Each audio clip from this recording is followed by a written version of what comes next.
Hello friends, एक बार फिर से आप सभी का स्वागत है आपके अपने यूट्यूब चैनल स्टडी अड्डा ऑनलाइन क्लासेस में। आज ये हमारे वीकली क्लासेस की जुलाई माह की अंतिम क्लास है।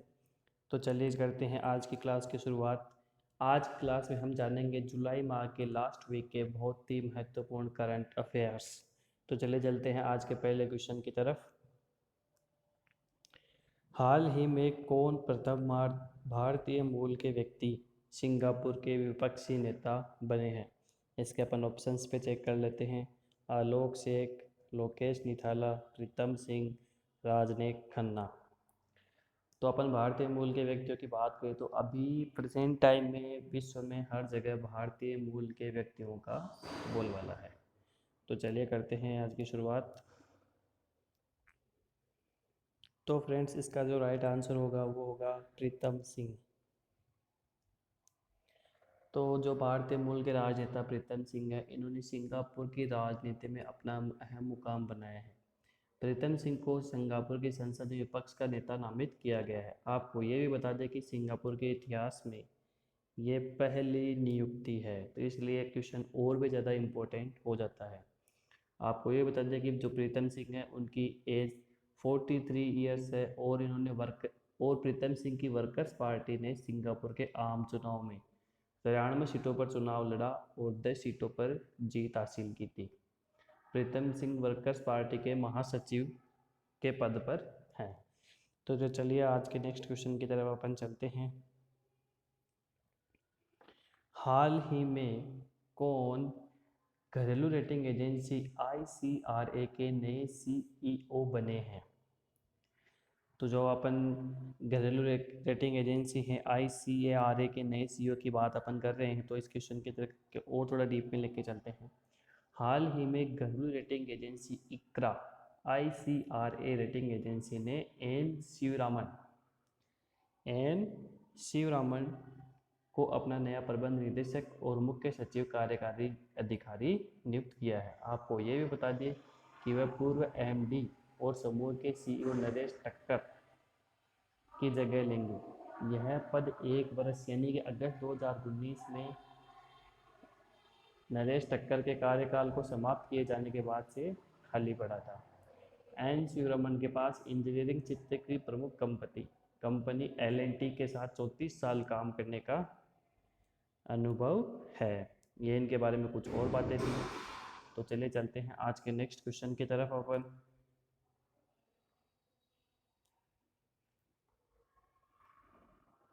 कौन व्यक्ति हाल ही में PM मोदी के नए सचिव बने हैं?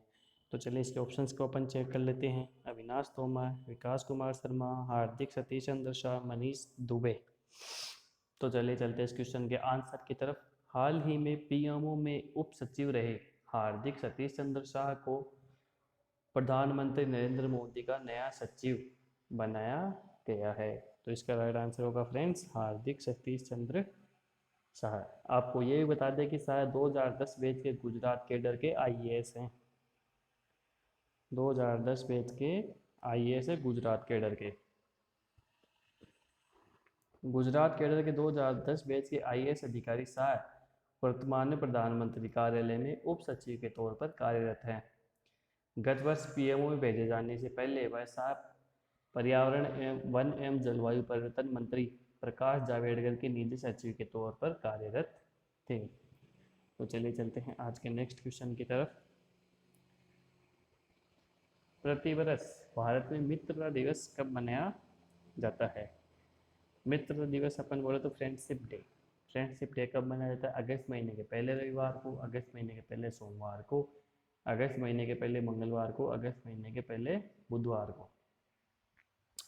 तो ये तो अपन सबको पता ही है कि ये अगस्त महीने के पहले रविवार को मनाया जाता है। तो इसके बारे में थोड़ा अपन और डीप देखे थे कि दुनिया भर में ये फ्रेंडशिप डे कब मनाया जाता है। दुनिया भर में ये फ्रेंडशिप डे मनाया जाता है फ्रेंड्स 23 जुलाई 2020 को। 23 जुलाई 2020 को राष्ट्रीय मित्रता दिवस या अंतर्राष्ट्रीय इंटरनेशनल फ्रेंडशिप डे मनाया जाता है। लेकिन यह इंडिया के अंदर अगस्त के पहले रविवार को मनाया जाता है। और ये करने वाला पहला देश कौन सा था?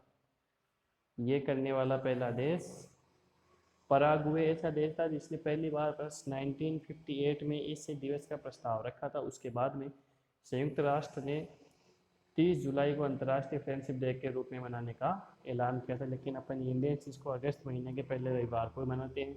तो यहाँ से दो क्वेश्चन निकल के आ गए हैं फ्रेंड्स, इंडिया में कब मनाया जाता है और इंटरनेशनल फ्रेंडशिप डे कब मनाया जाता है। तो चलिए चलते हैं नेक्स्ट क्वेश्चन की तरफ। या चलिए, मैंने वैसे बताया था कि दो क्वेश्चन आएंगे, दो क्वेश्चन आ ही गए हैं इससे।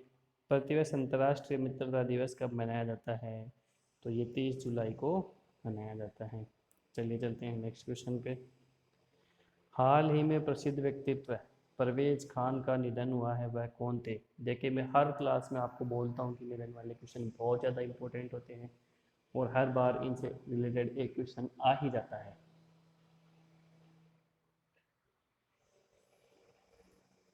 तो जो परवेज खान थे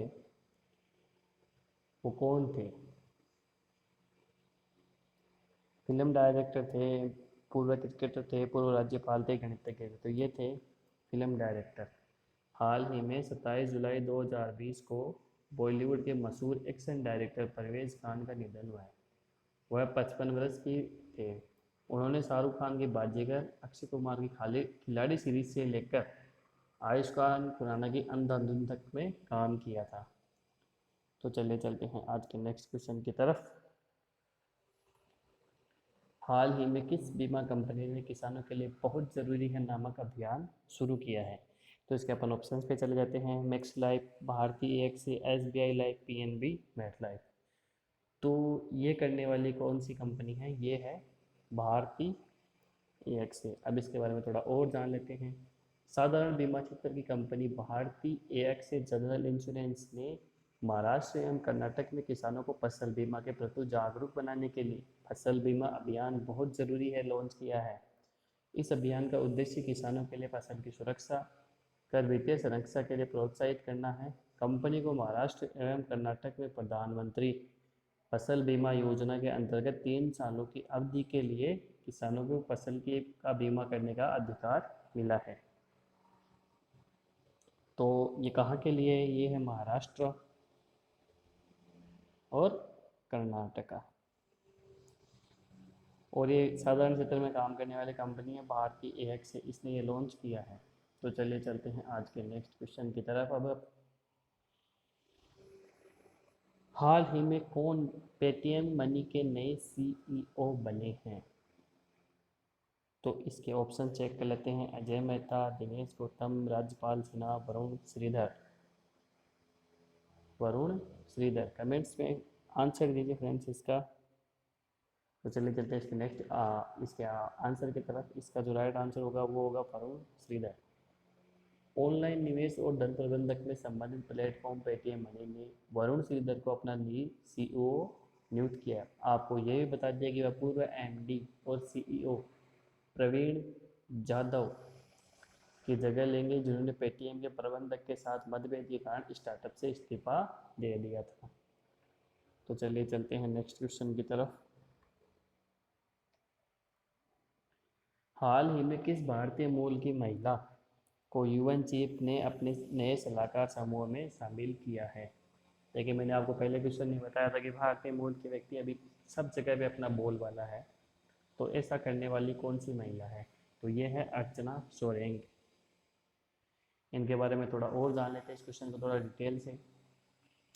भारतीय मूल की महिला अर्चना सोरेंग को संयुक्त राष्ट्र महासचिव एंटोनियो गुतारेस ने अपने नए सलाहकार समूह में शामिल करने के लिए नामित किया है।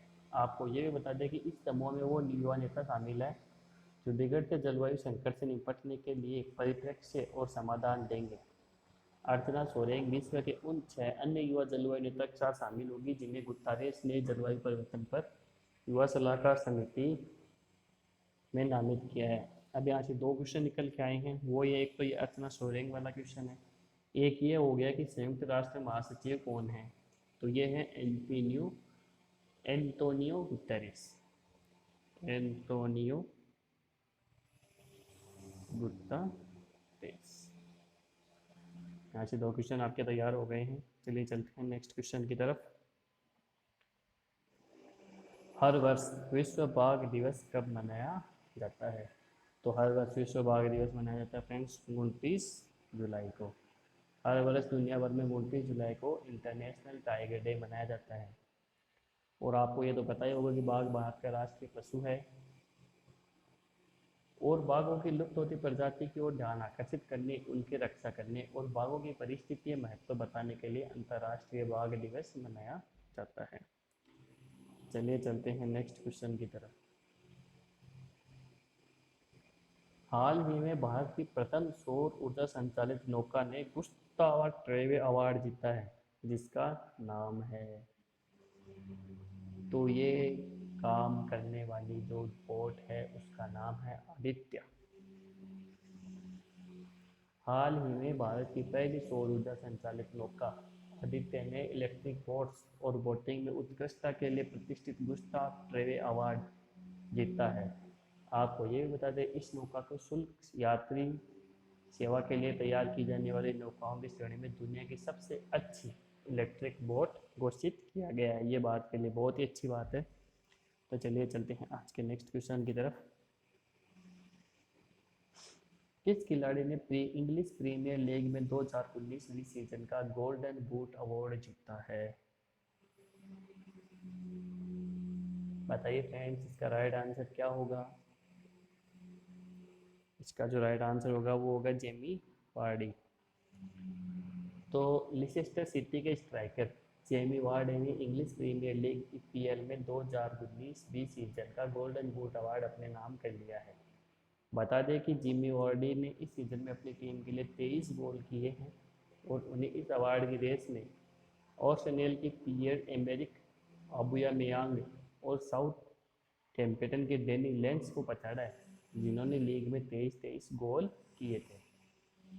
तो चलिए चलते हैं आज के नेक्स्ट क्वेश्चन की तरफ। हर वर्ष विश्व प्रकृति संरक्षण दिवस कब मनाया जाता है? 28 जुलाई को, 29 जुलाई को, 30 जुलाई को, 23 जुलाई को।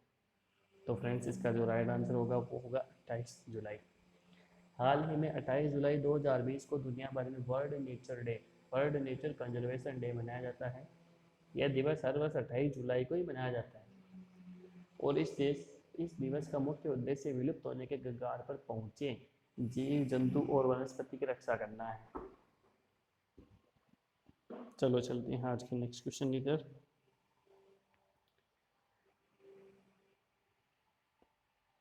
केंद्र सरकार ने हाल ही में मौसम की सटीक जानकारी के लिए कौन सा ऐप लॉन्च किया है? बारिश ऐप, मौसम ऐप, बादल ऐप, सतर्क ऐप। तो इस ऐप का नाम फ्रेंड्स, इस ऐप का नाम है मौसम ऐप। तो केंद्र सरकार ने मौसम की सटीक जानकारी के लिए मौसम ऐप लॉन्च कर दिया है। केंद्रीय पृथ्वी विज्ञान मंत्री डॉक्टर हर्षवर्धन ने यह ऐप लॉन्च किया। इस ऐप के जरिए भारत के 450 शहरों की मौसमी स्थिति को जाना जा सकता है। इस ऐप के जरिए देश के तमाम शहरों में मौसम का पूरा अनुमान बताया जाएगा। तो चलिए चलते हैं आज के नेक्स्ट क्वेश्चन की तरफ। कौन व्यक्ति हाल ही में ट्यूनीशिया के नए प्रधानमंत्री बने हैं? केमिन्स पेटो, इल्जावोर, हिमेज मचिची, मनीन एलिस। तो जो इसका राइट आंसर होगा फ्रेंड्स हिचेम मचिची। हाल ही में हिचेम मचिची ट्यूनीशिया के नए प्रधानमंत्री बने हैं और इनकी जो नियुक्ति हुई है वो हुई है एलिस फटफट के स्थान पर हुई है। अब इनको सरकार बनाने के लिए 1 महीने का समय होगा, मतलब इनको 1 महीने के अंदर अंदर अपनी सरकार बनानी होगी और अपना बहुमत साबित करना होगा। तो चलिए चलते हैं आज के नेक्स्ट क्वेश्चन की तरफ। विश्व हेपेटाइटिस दिवस हर वर्ष कब मनाया जाता है? 28 जुलाई को, 25 जुलाई को, 23 जुलाई को, 23 जुलाई को। तो फ्रेंड्स, इसका जो राइट आंसर होगा वो होगा 28 जुलाई को। हाल ही में 28 जुलाई 2020 को दुनिया भर में वर्ल्ड हेपेटाइटिस डे मनाया गया है। आपको ये भी बता दें कि WHO के द्वारा हर साल 28 जुलाई को ही हेपेटाइटिस डे के रूप में मनाया जाता है। अब यहाँ से जो 2 क्वेश्चन निकल के आते हैं, ये आते हैं कि एक तो हेपेटाइटिस डे कब मनाया जाता है? 28 जुलाई को मनाया जाता है। और जो 2020 में हेपेटाइटिस डे मनाया गया उसकी थीम क्या थी? उसकी थीम थी फ्रेंड्स हेपेटाइटिस फ्री नेचर, जिसमें माँ और नवजात शिशुओं को हेपेटाइटिस बी को रोकने पर केंद्रित है। इसकी थीम थी hepatitis B, hepatitis free nature. तो चले चलते हैं आज के नेक्स्ट क्वेश्चन की तरफ।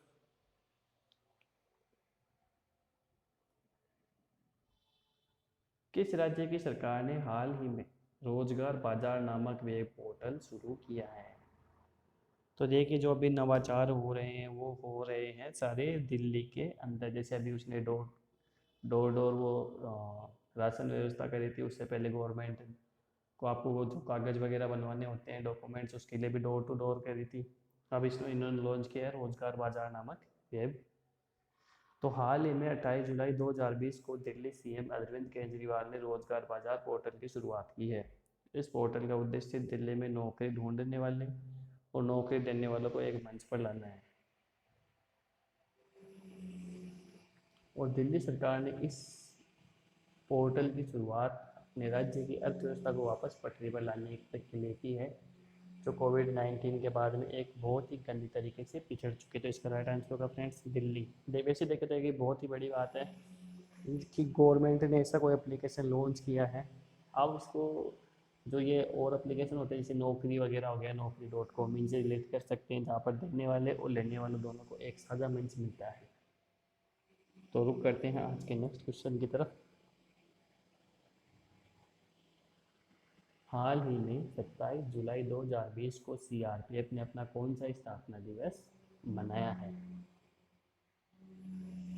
82वां, 74वां, 59वां, 95वां? तो फ्रेंड्स, इसका जो राइट आंसर निकल के आता है वो आता है 82वां। 27 जुलाई 2020 को सीआरपीएफ ने अपना 82वां स्थापना दिवस मनाया है। आपको ये बता दें कि ये पुलिस बल भारत संघ का केंद्रीय पुलिस बल है।